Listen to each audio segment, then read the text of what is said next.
8 million सालों तक राज किया। ऐसा लग रहा था कि ये स्पीसीज धरती की सबसे डोमिनेंट स्पीसीज रहने वाली है, पर एक दिन उनकी ये दुनिया माउंट एवरेस्ट जितने बड़े एक पत्थर ने तबाह कर दी, जो सीधा अंतरिक्ष से आकर गिरा था। आज मैं आपको इन्हीं रेप्टाइल्स की स्टोरी सुनाऊंगा और हम देखेंगे कि आपदा का वो मंजर कैसा था जिसमें इनकी कहानी का अंत हुआ था। नमस्कार दोस्तों, मैं हूं श्याम तोमर, स्वागत करता हूं आपका इस वीडियो में। करीब 66 मिलियन साल पहले की बात है। क्रिटेशियस पीरियड का अभी अभी अंत हुआ था, जो कि मीसोजोइक एरा की कैटेगरी में आता है। पेंजिया सुपर कॉन्टिनेंट के पार्ट्स एक दूसरे से अलग अलग होकर इधर उधर बिखरने लगे थे। पेंजिया बहुत बड़ा सुपर कॉन्टिनेंट था, जिसके टुकड़ों से आज बहुत सारे देशों का जन्म हुआ है। उस वक्त में जब ये कॉन्टिनेंट बिखरकर अलग होने लगा, तो ये ऑलमोस्ट आज के वर्ल्ड की जैसी शक्ल लेने लगा। क्रिटेशियस पीरियड के अंत तक साउथ और नॉर्थ अमेरिका एक दूसरे से अलग हो गए थे। उस वक्त जिस शेप में ऑस्ट्रेलिया, ग्रीनलैंड और अफ्रीका थे, उसी शेप में वो आज भी देखने को मिलते हैं। बिल्कुल उसी वक्त में यूरोप और एशिया के आउटलाइंस बनना शुरू हुए थे। साइबेरिया, मंगोलिया और एंडेस के माउंटेन रेंजेज धीरे धीरे उभर कर बाहर निकल रहे थे।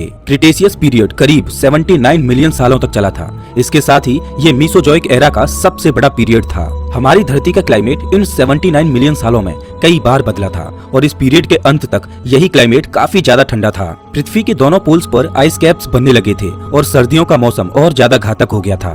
बहुत सी जगहों पर टेम्परेचर -10 डिग्री सेल्सियस के नीचे पहुंच गया था। वहीं अलास्का जैसी जगह में यही टेम्परेचर -45 डिग्री सेल्सियस से नीचे आ गया था।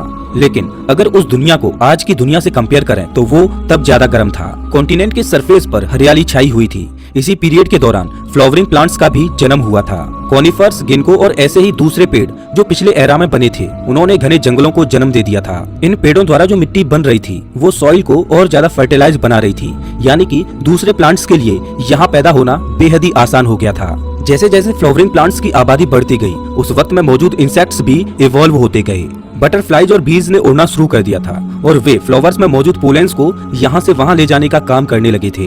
बीज वाले फ्रूट्स इन्हीं पोलेंस की मदद से अलग अलग जगहों पर पैदा होते हैं और इन्हें यहाँ वहाँ ले जाने का काम इन बटरफ्लाइज और बीज का ही होता है। इंसेक्ट्स की आबादी बढ़ने से पक्षियों को भी फायदा होने लगा था, क्योंकि उनके लिए भारी मात्रा में खाना मौजूद होने लगा था। इसी इन्वायरमेंट ने बहुत से हर्बीवोरस डायनासोरों को इवॉल्व करने का मौका दिया। उस वक्त में पृथ्वी की कंडीशन इतनी अच्छी थी कि बहुत से कार्निवोरस, अनगुलेट्स, इंसेक्टिवोरस और प्रिमेट्स की पॉपुलेशन तेजी से बढ़ने लगी थी। सच कहूँ तो उस वक्त में ये जीव आज के बहुत से जानवरों के मुकाबले काफी छोटे हुआ करते थे। तब ज्यादातर मूसक और छोटे मैमल्स को ही देखा जा सकता था। हमें इस बात की जानकारी तब हुई जब खोजकर्ताओं को 20 सेंटीमीटर का एक फॉसिलाइज्ड एनिमल मिला। इसका नाम सबर टूथेड स्क्वेरल है। माना जाता है कि ये प्रजाति ज्यादातर इंसेक्ट्स ही खाया करती थी, लेकिन इसका मतलब ये नहीं है कि वर्ल्ड के दूसरे हिस्से में बड़े जीव नहीं थे। मेडागास्कर में हमें एक बड़े जीव का फॉसिल मिला था, जो कि एक हर्बीवोरस मैमल था। ये जानवर दिखने में भी बहुत अलग था। इसके सर के दोनों तरफ क्रेस्ट नाम की एक चीज थी जो इसके सर को बचाए रखती थी। इसके साथ ही इस जीव की सूंघने की शक्ति भी कमाल की थी। इस प्रजाति के जानवरों को मरमोट कहा जाता है, जो रेडेंट्स की कैटेगरी में ही आते हैं। लेकिन इनमें ही अगर असली जाइंट मैमल्स की बात करें तो रेपेनोमेम्स क्रिटेशियस पीरियड में काफी बड़े थे। इनकी बॉडी 1 मीटर तक लंबी थी और वजन 2 से 14 किलोग्राम तक पहुंच जाता था। आपकी इमेजिनेशन के लिए बता दूं कि ये जानवर आज के मॉडर्न वर्ल्ड में पाया जाने वाला तस्मेनियन डेविल्स जैसा दिखाई देता है। ये जानवर ऐसा प्रीडेटर था जो अभी अभी पैदा हुए डायनासोरों को भी खाता था, लेकिन इसके बावजूद भी डायनासोर्स इवोल्यूशन की सीढ़ी पर सबसे टॉप पर पहुंच गए। मीसोजोइक एरा की फूड चेन में वही सबसे ऊपर थे। बहुत सारे डायनासोरों की प्रजातियां कॉन्टिनेंट्स के हर भाग में मौजूद थी और वो भी अलग अलग शेप और साइज में। इनमें सबसे छोटी प्रजाति का नाम था ओकुलुडेंटेविस खोंगुरेई। इस मिनी रेप्टाइल का सर केवल 14 मिलीमीटर बड़ा था। दुर्भाग्यवश वैज्ञानिकों को इस जीव के शरीर का बाकी हिस्सा नहीं मिला है, लेकिन इसके सर के साइज को देखते हुए ये अनुमान लगाया जा सकता है कि ये आज के जमाने की हमिंग बर्ड जितना बड़ा था। बहुत से रिकॉर्ड्स के मुताबिक एलेमोसोरस नाम का डायनासोर सबसे बड़ा डायनासोर था। ये जानवर 29 मीटर लंबा था और इसका वजन 38 टन तक था। केवल इसकी पूंछ की बात करें तो ये 12 मीटर तक लंबी थी। अब हम उस दौर में पहुंच जाते हैं जब एस्ट्रॉयड इन जानवरों पर गिरने वाला था। एस्ट्रॉयड इम्पैक्ट के करीब 5 घंटे पहले सभी जानवर, चाहे वो जवान हो या बूढ़े, अपने नॉर्मल जीवन को उसी नॉर्मल रूटीन के साथ जी रहे थे। 50 एलेमोसोरस का एक ग्रुप यूकेटन पेनिनसुला में मजे से खाना खा रहा था। अगर अभी तक आपने अंदाजा नहीं लगाया है तो मैं आपको बता दूं कि ये प्रजाति पूरी तरह से हर्बीवोरस प्रजाति थी, जिसे हर दिन 1 टन तक का वेजिटेशन खाना पड़ता था। सिर्फ कुछ ही दिनों में ये जानवर एक बड़े जंगल के सारे पत्ते खा सकते थे। अब एक बार हम मंगोलिया और चाइना के टेरिटरी में आते हैं, जहाँ पर टर्बोस हुआ करती थी और प्रेडेटर्स की लिस्ट में ये सबसे बड़ी प्रजातियों में से एक हुआ करती थी। ये जानवर ज्यादातर पानी के किनारे शिकार किया करते थे, जहाँ पर छोटे जीव अक्सर पानी पीने आते थे। किसी भी दूसरे टर्बोसोरस की तरह ये प्रजाति भी 2 पैरों पर चलती थी। इसके हाथ बाकी बॉडी के कंपैरिजन में काफी छोटे हुआ करते थे, लेकिन इसके बावजूद भी ये अपने हाथों से अपने शिकार को पकड़ सकते थे या फिर पानी के अंदर मछलियों को पकड़ सकते थे। लेकिन इसका सबसे बड़ा हथियार था करीब 70 नुकीले और बड़े बड़े दांत। इन दांतों की लंबाई 85 मिलीमीटर तक होती थी। अब चाइना से हटकर नॉर्थ अमेरिका की तरफ आ जाते हैं, जहाँ पर पेचिसेफेलोसॉरस नाम के डायनासोर रहा करते थे। ये 4.5 मीटर लंबे डायनासोर करीब 450 किलोग्राम तक के हुआ करते थे और तो और दिखने में भी ये बेहद खतरनाक और यूनिक लगते थे। इसका स्कल करीब 25 सेंटीमीटर मोटी हड्डी डोम से ढका हुआ था, जिसकी मदद से ये अपने प्रेडेटर्स पर हमला कर सकता था। इसके साथ ही इसके सर पर स्पाइक्स भी हुआ करते थे, जो इसे बेहद ही घातक बना देते थे। ये डायनासोर्स हर्बीवोरस थे और अपने छोटे और नुकीले दांतों से पत्तों और फलों को चबाया करते थे। लेकिन खोजकर्ताओं के एक स्टडी के मुताबिक इस जानवर ने अपनी डाइट में मीट को भी शामिल करके रखा हुआ था। इसके मेन शिकार एम्फीपेन्स, बिना शैल के एनिमल्स और छोटे मैमल्स हुआ करते थे। इसके अलावा ये अभी अभी पैदा हुए डायनासोरों को भी खाता था। इन डायनासोरों को समुद्र के पास रहना पसंद था, जहाँ पर बहुत से न्यूट्रिशियस बीज मौजूद थे। इसके अलावा पानी में वो बड़े बड़े मोलस्क और लिजार्ड्स को भी खा सकते थे। वहीं अब आ जाते हैं वेस्टर्न नॉर्थ अमेरिका में, जहाँ पर एंकिलोसोरस की प्रजाति मजे से जंगल के अंदर अपना खाना चबा रही थी। ये रेप्टाइल बेहद ही एक्जोटिक दिखता था। इसका साइज एक राइनोसोरस या फिर एक बड़े एलिफेंट जितना बड़ा हुआ करता था। इस जानवर की पूरी बॉडी एक बोन आर्मर से ढकी हुई थी और इसकी पूंछ पर बिल्कुल एक गड्ढा जैसी चीज थी, जिसकी मदद से ये अपनी रक्षा करता था। इतना खतरनाक दिखने के बाद भी ये जानवर काफी सीधा साधा हुआ करता था। ये एक हर्बीवोरस जानवर था जो शांति से पूरे दिन घास चबाया करता था। अपनी खतरनाक पूंछ की मदद से वो दूसरे प्रेडेटर से अपनी जान बचाता था। नॉर्थ अमेरिका में केवल शांत स्वभाव के हर्बीवोरस जानवर ही नहीं पाए जाते थे। यहाँ पर बेहद ही खतरनाक मीट खाने वाले रेप्टाइल्स भी घूमा करते थे। जिस जगह पर एस्ट्रॉयड गिरने वाला था, उसके कई 100 किलोमीटर दूर कार्नोटोरस और टीरेक्स जैसे प्रेडेटर्स रहा करते थे। कार्नोटोरस 50 किलोमीटर प्रति घंटे की रफ्तार से भाग सकते थे और ये अपने किसी भी शिकारी से आराम से बच सकते थे। वहीं टीरेक्स 40 किलोमीटर प्रति घंटे की रफ्तार से भागते थे। टीरेक्स के पास दूसरे किसी भी जानवर के मुकाबले अविश्वसनीय सूंघने की शक्ति थी और अगर इसकी नजर की बात करें तो वो आज के जमाने के बाज से भी ज्यादा तेज थी। टीरेक्स की नजर बाइनोकुलर हुआ करती थी। ये अपनी आंखों की मदद से अलग अलग डायरेक्शंस में देख सकता था। दोनों आंखों से आई हुई इंफॉर्मेशन को ये कंबाइन करके एक सिंगल इमेज में कन्वर्ट कर देता था। इस टेक्निक से उसे एग्जैक्टली पता चल जाता था कि उसका शिकार कितनी दूर है। टीरेक्स अपने इलाके को अग्रेशन के साथ प्रोटेक्ट करता था और लगभग हर चलने फिरने वाले जीव को ये खा जाता था। ये अपनी प्रजाति के डायनासोरों को भी नहीं छोड़ता था। अगर एक टीरेक्स और एक कार्नोटोरस के बीच फाइट हो तो टीरेक्स बिना किसी मुश्किल के विजेता होगा। एक तरफ जहां टीरेक्स का वजन 6.8 टन तक था, वहीं दूसरी तरफ कार्नोटोरस का वजन 5 टन ही था। टीरेक्स का मसल मास भी काफी ज्यादा हुआ करता था। कार्नोटोरस के सर पर हॉर्न जैसे 2 आकार थे, लेकिन उसके बावजूद भी ये टीरेक्स के सामने टिक नहीं सकता था। इनके बीच बिल्कुल एक शेर और चीते की तरह रिलेशन था।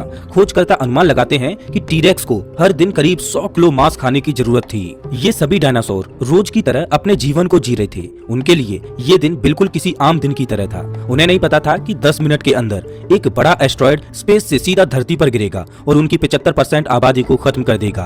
क्रिटेशियस पीरियड इसी पत्थर के साथ विलुप्त होने वाला था। साल 1980 में वैज्ञानिकों ने ये हाइपोथेसिस दी कि इसी बड़े एस्ट्रॉयड की वजह से पृथ्वी को ऐसी खतरनाक त्रासदी का सामना करना पड़ा था। उन्हें पृथ्वी के सरफेस पर बहुत सारी जगहों पर मिट्टी के ऐसे टुकड़े मिले जिनमें इरिडियम मौजूद था। मैं आपको बता दूं कि वैज्ञानिकों को जितना इरिडियम मिला वो आज तक हमें पृथ्वी पर नेचुरल तरीके से नहीं मिला है, चाहे वो सरफेस के ऊपर की बात हो या फिर पृथ्वी के कई फीट अंदर की बात हो। इरिडियम एक बहुत ही ज्यादा रेयर सब्सटेंस है जो पृथ्वी पर बहुत ही मुश्किल से मिलता है, लेकिन बहुत सारे एस्ट्रॉइड्स में इरिडियम भारी मात्रा में प्रेजेंट होता है। कई बार इरिडियम को स्पेस मेटल भी कहा जाता है।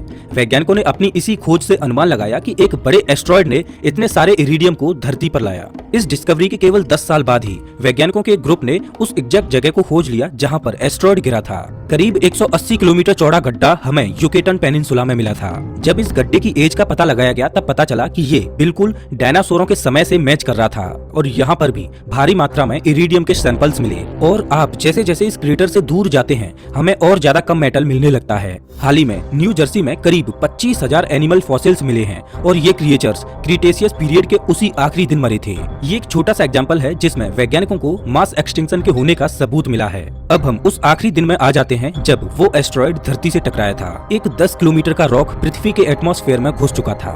इसका वजन कई ट्रिलियन टन था और ग्रेविटी उस पत्थर पर और ज्यादा जोर दे रही थी। इस वजह से उस ऑब्जेक्ट की स्पीड ऑलमोस्ट 20 किलोमीटर प्रति सेकंड आइलैंड की हो गई। पृथ्वी के एटमॉस्फेयर से टकराने पर इस पत्थर पर भारी फ्रिक्शन पड़ने लगा और इसका टेम्परेचर कई हजार डिग्री सेल्सियस तक पहुंच गया। उस वक्त में केवल कुछ मिनटों के लिए ये ऑब्जेक्ट आसमान में सूरज से भी ज्यादा ब्राइट दिख रहा था। ये रोशनी इतनी ज्यादा तेज थी कि मुझे पूरा यकीन है कि उस वक्त में डायनासोरों ने अपना सर उठाकर इस बड़े एस्टेरॉयड को जरूर देखा होगा, लेकिन उस लाइट की तरफ देखना बहुत ही मुश्किल हो रहा था। धीरे धीरे इसी लाइट ने डायनासोरों की स्किन को जलाना शुरू कर दिया था।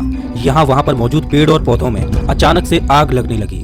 तभी अचानक कुछ सेकंड्स के लिए सब कुछ रुक गया। डायनासोर अपने आप को संभाल ही रहे थे कि अचानक कान फाड़ने वाली तेज बूम की आवाज होती और 10 किलोमीटर का एस्टेरॉयड गल्फ ऑफ मैक्सिको के पास यूकेटन पेनिनसुला में क्रैश हो जाता है। इस एस्टेरॉयड के टकराने से जितनी एनर्जी रिलीज हुई थी वो करीब 10 बिलियन हिरोशिमा और नागासाकी बॉम्ब्स के बराबर थी।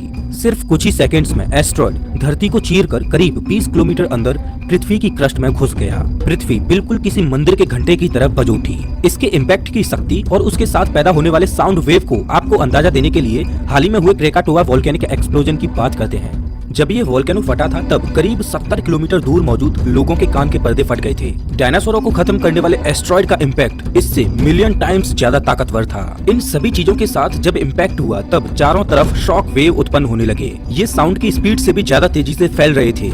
ये शॉक वेव इतनी शक्तिशाली थी कि इसकी वजह से डायनासोरों की चमड़ी निकलने लगी थी और बड़े बड़े डायनासोरों को ये हवा में दूर दूर तक उछाल कर फेंक रही थी। डायनासोरों के दृष्टिकोण से देखें तो उनकी मौत बहुत जल्दी हो गई थी। एक तेज रोशनी आई और अगले ही सेकंड उनका खात्मा हो गया। कम से कम उन डायनासोरों को तो कुछ भी नहीं पता चला जो क्रेटर के आसपास रहते थे। एस्टेरॉयड के इम्पैक्ट से इतनी हीट निकली कि जानवरों की हड्डियां तक राख बन गईं। वैज्ञानिकों की माने तो जब एस्टेरॉयड धरती से टकराया तब पृथ्वी में मौजूद करीब 15 ट्रिलियन टन पत्थरों के टुकड़े हवा में उड़कर यहाँ वहाँ बिखर गए। इनमें से बहुत से पत्थरों के टुकड़े तो इतने ऊपर चले गए कि सीधे स्पेस में ही पहुँच गए। वहीं लाखों दूसरे पत्थरों के टुकड़े हवा में कई हजार फीट ऊपर जाकर एक बार फिर से धरती पर गिरने लगी थी। पत्थर बिल्कुल बारिश की तरह धरती पर गिर रहे थे। इस फिनोमिना को ग्लास रेन का में भी थे, लेकिन एस्टेरॉयड ने एक डोमिनो इफेक्ट शुरू कर दिया था और एक के बाद एक त्रासदियां आने लगी। इम्पैक्ट की वजह से समुद्र में 100 मीटर तक की ऊंची सुनामी आ गई। आपकी तुलना के लिए मैं बता दूं कि साल 2011 में जो जापान में घातक सुनामी आई थी वो केवल 10 मीटर ऊंची थी, लेकिन इसके बावजूद भी इसमें पूरा आइलैंड ऑलमोस्ट डूब गया था। तो एक बार सोचिए कि 100 मीटर ऊंची वेव ने जमीन पर रहने वाले जानवरों और दूसरी चीजों का क्या हासिल किया होगा। सुनामी ने फ्यूचर यूएसए की पूरी टेरिटरी को पानी में डुबा दिया। सुनामी के बाद अब अर्थक्वेक्स की बारी थी। चाइना और मंगोलिया में रहने वाले डायनासोर अब भी एस्टेरॉयड के इम्पैक्ट से 15,000 किलोमीटर दूर थे।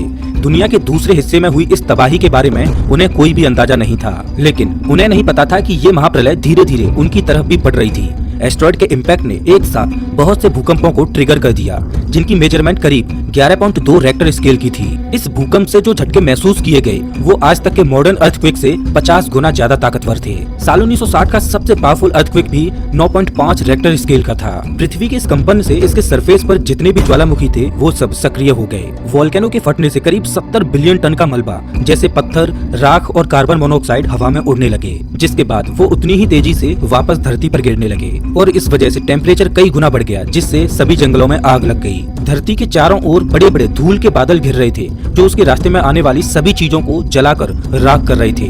धूल की वजह से पृथ्वी का टेम्परेचर करीब 150 डिग्री सेल्सियस तक पहुंच गया और एस्टेरॉयड इम्पैक्ट के केवल 1.5 घंटे बाद ही पृथ्वी की लगभग सभी प्रजातियां खत्म हो गईं। बहुत से डायनासोर गुफाओं में जाकर बच गए थे, लेकिन ये गुफा भी उन्हें ज्यादा देर तक बचा नहीं पाई। धीरे धीरे अचानक से बढ़ा हुआ टेम्परेचर कम होने लगा और पृथ्वी पर एसिड रेन आने लगी। इम्पैक्ट की वजह से कई बिलियन टन के सल्फर कंपाउंड्स बादलों में पहुंच गए थे और अब सल्फ्यूरिक एसिड बनकर फिर से वो नीचे गिर रहे थे। इस बारिश ने मिट्टी और पानी को जहर बना दिया। ज्वालामुखियों के फटने की वजह से पृथ्वी के चारों ओर धूल और राख के बादल फैल गए, जिससे सूर्य की लाइट पृथ्वी तक नहीं पहुंच पा रही थी। दिन के वक्त भी रात जैसा घना अंधेरा था। टेम्परेचर अचानक से ही 28 डिग्री सेल्सियस तक नीचे गिर गया और इम्पैक्ट विंटर की शुरुआत हो गई। जिन डायनासोरों की किस्मत अच्छी थी और जो इन सभी चीजों से बच गए थे, उनके लिए धरती पूरी तरह से बदल गई थी। अब धरती अंधेरी, ठंडी और पूरी तरह से सुनसान हो गई थी। डायनासोरों के लिए पृथ्वी पर बिल्कुल भी खाना नहीं बचा था। हजारों जानवरों की तो भूख से ही मौत हो गई। माना जाता है कि कहीं दूर के इलाके में डायनासोरों के अंडे जमीन के अंदर गड़कर बच गए थे, लेकिन जब उनमें से बच्चे निकले तो उनके लिए इंतजार कर रही थी सुनसान और ठंडी दुनिया। ये आखिरी डायनासोर रहे होंगे जो पृथ्वी पर जिंदा थे और जिनकी बुरी तरह से अंत में मौत हो गई थी। डायनासोरों का राज ऑफिशियली खत्म हो गया था। इसके बाद सीनोजोइक एरा शुरू हुआ। कई 100 सालों के बाद धूल के बादल पृथ्वी के एटमॉस्फेयर से हटने लगे और सूर्य की रोशनी फाइनली सरफेस पर गिरने लगी। प्रकृति एक बार फिर से जिंदा होने लगी। पहले हॉर्सटेल और फर्न्स के पौधे पैदा हुए, जिसके बाद घास भी धीरे धीरे उगने लगी। दूसरे जानवर जिनके ऊपर डायनासोरों का राज था, अब वो इस नई दुनिया पर राज करने के लिए तैयार हो गए। बहुत से छोटे मैमल्स अंडरग्राउंड होकर बचने में सफल हो गए थे। इन जीवों को एक्सट्रीम कंडीशंस में रहने की आदत हो गई थी। इन्होंने अपनी बॉडी को इस तरह से ढाल लिया था कि बहुत कम खाना खाकर भी वो जिंदा रह सकते थे। मैमल्स का एवोल्यूशन इतना ज्यादा सफल रहा कि धीरे धीरे नई नई प्रजातियां इवॉल्व होने लगी, और इवॉल्व होते होते उन्हीं में से एक हम इंसान भी हैं, जिनका आज इस पूरी धरती पर वर्चस्व है। ये कहना गलत नहीं होगा कि डायनासोरों का अंत हमें इवॉल्व होने के लिए वरदान साबित हुआ। तो दोस्तों